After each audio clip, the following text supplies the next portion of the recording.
Iya, siapa yang mau bernarasi silakan. Dari subuh tadi Pak, hamba Allah, nggak ada lagi. Ya, mumpung saya lagi santai ini. Masya Allah. Siapa yang lagi bertanya? Nggak ada yang bertanya itu.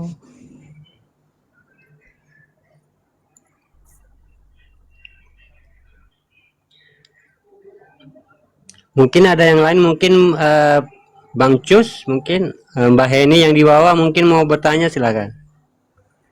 Insya Allah bisa jawab, kalau nggak bisa jawab ya diam kita semua ya.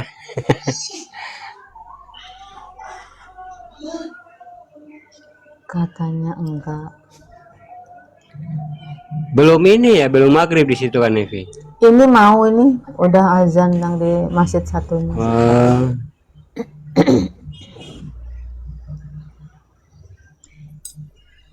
Katanya Ya nyimak. nyimak. Ya, alhamdulillah kalau sudah paham ya. Amin.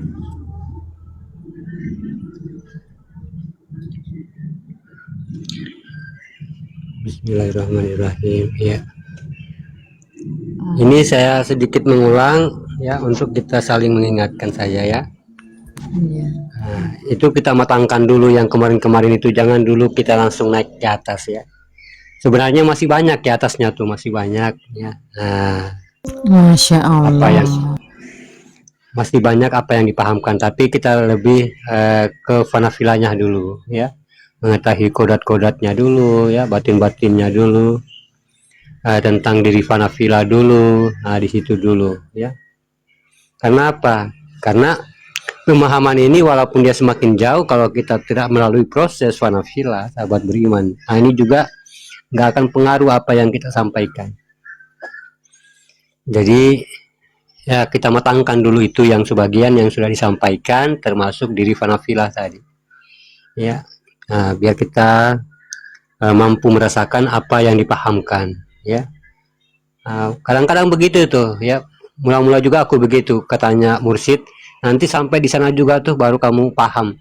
Tapi pas kalau kita sudah menuju di fanafila, sudah lepas dari diri fanafila, itu tidak lagi kita minta untuk dijelaskan sama guru, udah lagi nggak menagih. Karena apa? Itu sudah semua terbuka dengan sendirinya ya. Apapun yang rahasia-rahasia di dalam diri kita itu terbuka dengan sendirinya ya. Allah akan membuka dengan sendirinya tanpa ada hijab-hijab lagi, karena memang di situ sudah tidak ada diri kita lagi. Makanya Allah dia membuka hijab-hijab ya. Dengan kita menjalani diri fanafila tadi itu, sambil Allah membuka hijab-hijabnya.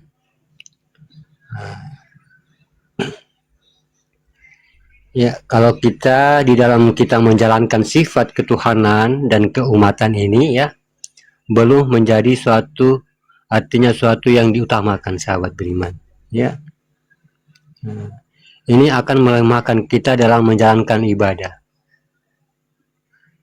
Untuk itu kita harus mengkaji yaitu makom tertinggi yang bernama tauhid. Tauhid adalah rukun Islam yang pertama sebelum adanya sholat. Waalaikumsalam warahmatullahi wabarakatuh ya. Tauhid ini adalah rukun Islam yang pertama sebelum adanya sholat. Makanya diletakkan pada urutan pertama ya. Untuk apa sahabat beriman diletakkan di urutan pertama? Untuk kita sebagai hamba Allah mengetahui tujuan daripada Islam itu sebenarnya ya, yang hanya dihalalkan pada Baitullah, yaitu adanya umat dan adanya Tuhan ya. Sekarang yang paling sulit malah itu sahabat beriman ya. Yang paling sulit, banyak kita kebanyakan turun langsung di nomor 2 ya, lupa dengan yang nomor 1 ya. Tidak bisa membuktikan apa yang dikatakan umat ya.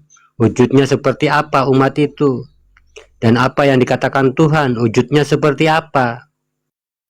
Karena apa? Karena kita melangkahi yang nomor 1 tadi, yang esensial bagi kita seorang beragama Islam.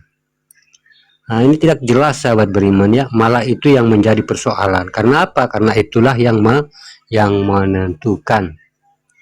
Ya, karena tauhid ini terbagi dua, ya.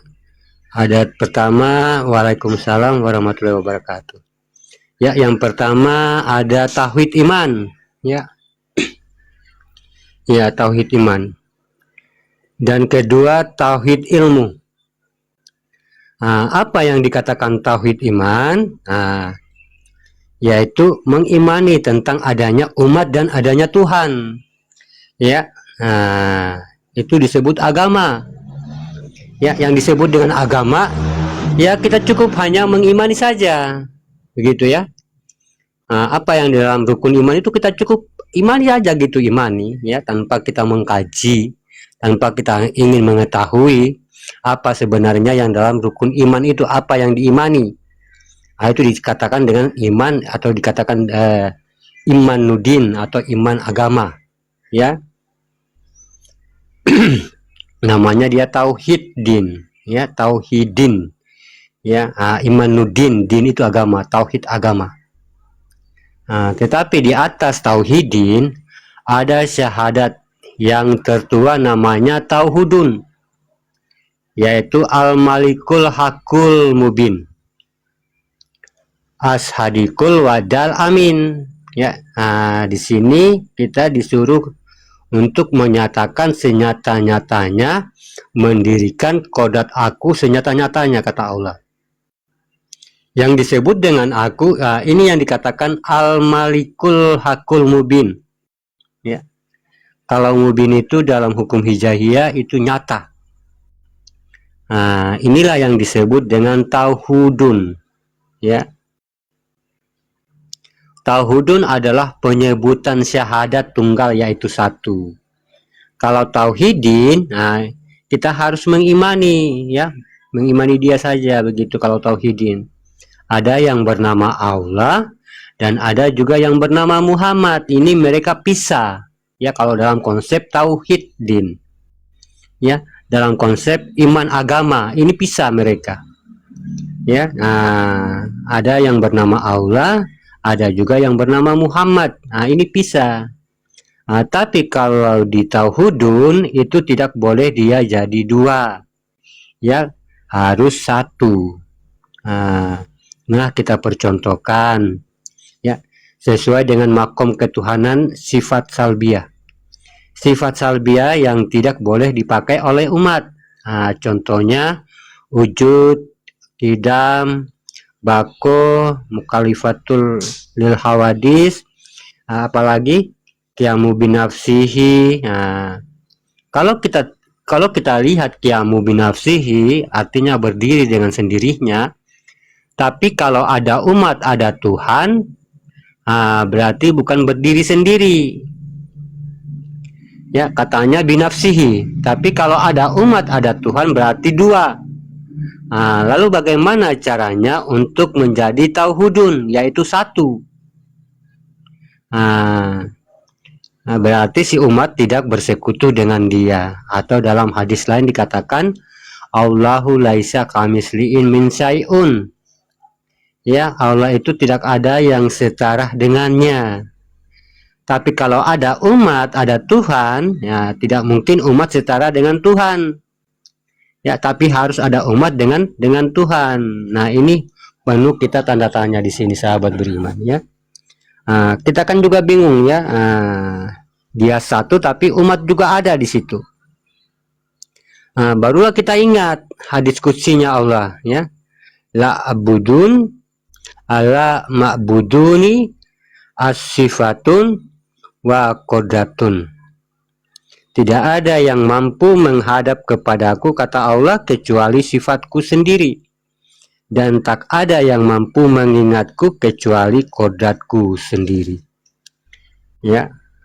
Itu yang katakan la abudun, ya. Berarti umat itu bukanlah beda dengannya. Lalu di mana letak kesalahannya atau kebenaran? Kita lihat tauhudun. Tujuan kita beragama itu hanya satu, sahabat beriman, yaitu mencari Tuhan. Maka kita perjelas lagi siapa yang dikatakan umat dan siapa yang menjadi Tuhan di sini. Nah, disinilah kita melihat adanya kalam qudsi tadi mengatakan, aku ingin menjadi Tuhan, maka kujadikan umat.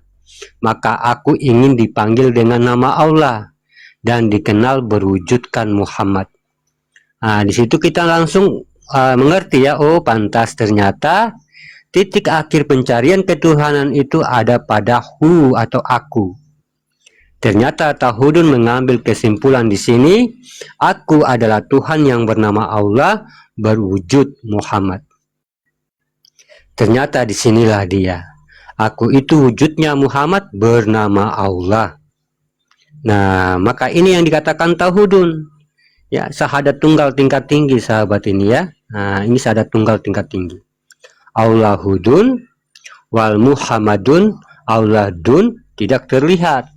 Ya, wal Muhammadun juga tidak terlihat. Ya, Allahi fi zohiru, Allah zohir alif doma'u di situ berarti juga tidak terlihat. Ya, Allahi fi zohiru, dia doma'u juga tidak terlihat. Nah, dia zohir tapi nggak terlihat. Allahu